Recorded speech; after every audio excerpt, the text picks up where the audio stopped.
Hello,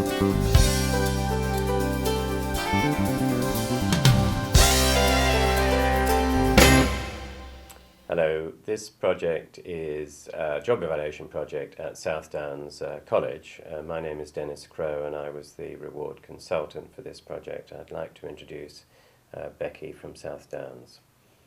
I'm Becky Avery. I'm Assistant Principal at Southdowns College. I'm responsible for Human Resources and Organisational Development. And I was the lead as far as the job evaluation project was concerned, working very closely with Dennis from Pilat. Thank you, Becky. Can we start perhaps with just going back to the beginning and, what was the purpose of this, or what was the lead-in to this project? Why did it have to be done? Sure, okay. So going back to 2014, at that time we had harmonised some pay rates for hourly paid staff. And we worked with the trade unions on that point. And we had actually identified at that time that there was no job evaluation, no formal scheme in place for the college. And it's something that we shared with the trade unions as far as sort of aspiration was concerned, to actually ensure that we did implement something in time for 2015. So that was one part of the sort of rationale for taking the project forward. The context financially was challenging as well. And sector-wide, it is a very challenging time. There's lots of government cuts as far as funding is concerned for the FE sector. So we were having to respond to that. And also the college had commissioned an external benchmarking company to come in. And the outcome of that benchmarking exercise identified that our pay-to-income ratio was running very high at 74%. So that's something that we had to reduce to an acceptable level.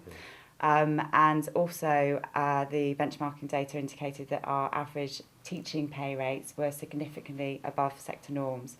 And that again was something that was pushing up our pay-to-income ratio. So financial sustainability was a key objective as far as the project was concerned. Yes, thank you. We used two things, didn't we? We used the Association of Colleges job evaluation scheme, which is signed off, if you like, at national level by the employers and trade unions. And then we used WebGauge, which is Pilat's job evaluation software. Can we perhaps just briefly touch on why what were the benefits of using Pilat's web software? Okay.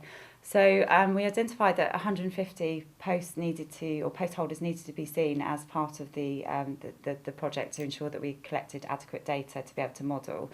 So a significant number of interviews to conduct.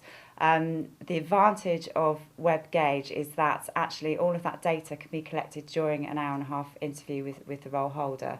And experience of other job evaluation schemes indicates actually that's quite an unusual benefit to have in a sense that there wasn't much follow-on work after the interview itself. So that allowed us really in quite a short period of time to really work through those 150 interviews, and an hour and a half was adequate time to go through the questionnaire and actually collect the information there and then with the job holder. Yes. And in terms of staff consultation, there were regular meetings with staff, there were regular job evaluation committee meetings and so on. Can you just describe that process a little? Yeah, of course. So we established a job evaluation steering group very early on in the project. In fact, before we'd actually decided which job evaluation scheme we were going to use. So we on the steering group had our reps from recognised trade unions. We had other sort of key stakeholders as far as managers and HR members of the HR team were concerned. So they were key in terms of steering that project forward. And as I say, right from the point of actually deciding which scheme we would be using, and then every step of the way from there on. So, for example, when we were selecting the sample that would represent and collect the data from, right through to moderation of the data and finally to outcomes of the project itself. And then throughout that time as well, we had a communications plan in place and for all staff to ensure that they were kept abreast in terms of what the project was and the key milestones of the project itself. Yes. And you had a key sponsor from the college, from the principal of the college. Yeah. And there were regular meetings with the senior leadership team, of which you're a member. So that was a process of keeping them in the loop, as well as the governors as well. They were kept informed. They were, yeah. So at the college we have an HR committee of governors, and again throughout the project they were kept abreast of reasons why we needed to address certain issues, the context, and also the practicalities of we moving forward in terms of the milestones that we were reaching. So they were very much, that was quite a topic of discussion during that year as far as the HR committee were concerned. Yeah. In terms of the timeline, you mentioned 2015 as the start, and I think the project was completed in about 8 months, which is very, very quick in my experience, and very commendable.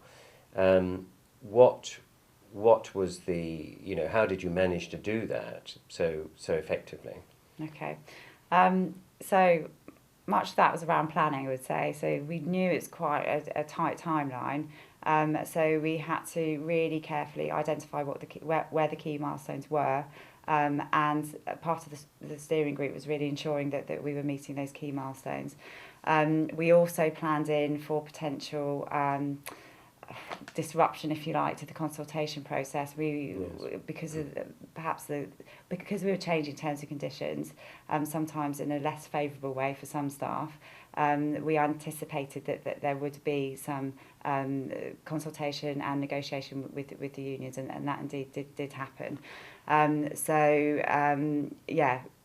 Anticipating those things and then monitoring them as we went through was absolutely vital. Yes. You mentioned terms and conditions. I mean, you also changed contracts of employment, didn't you? They came in at the same time. So, that was an advantage, presumably. It was.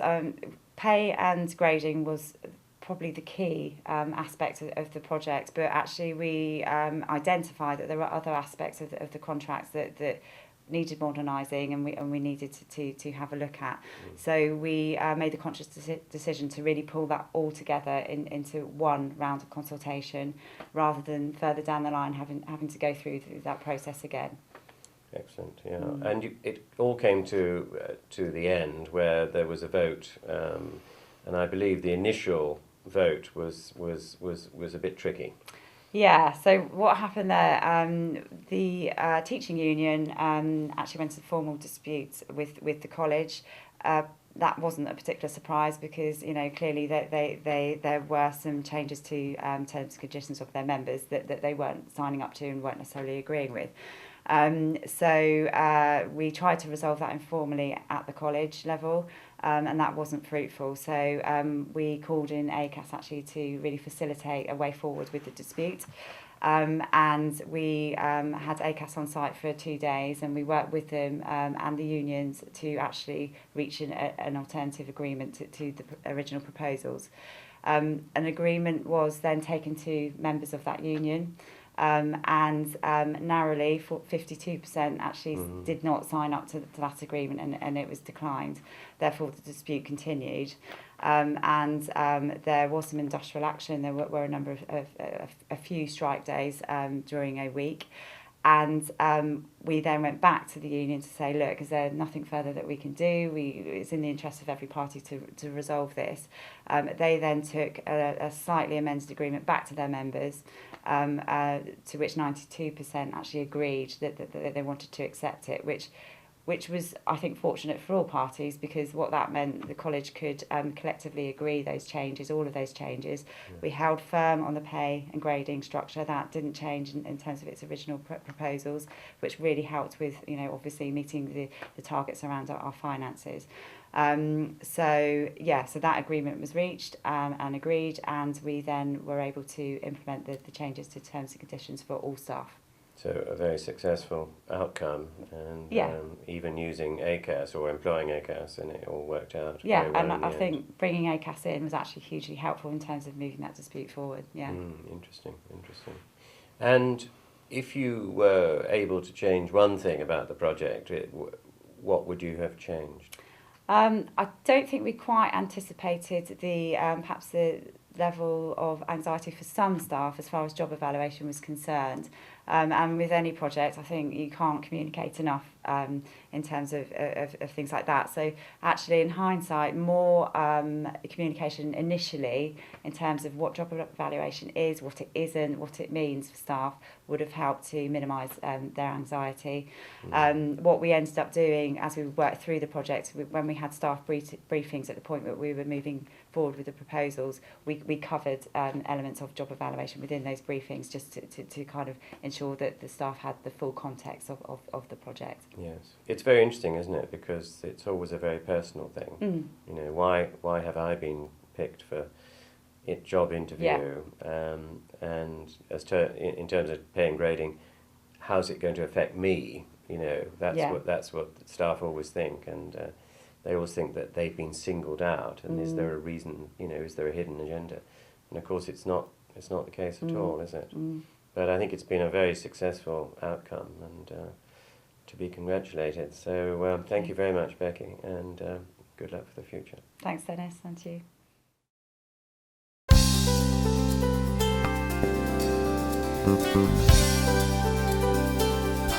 you.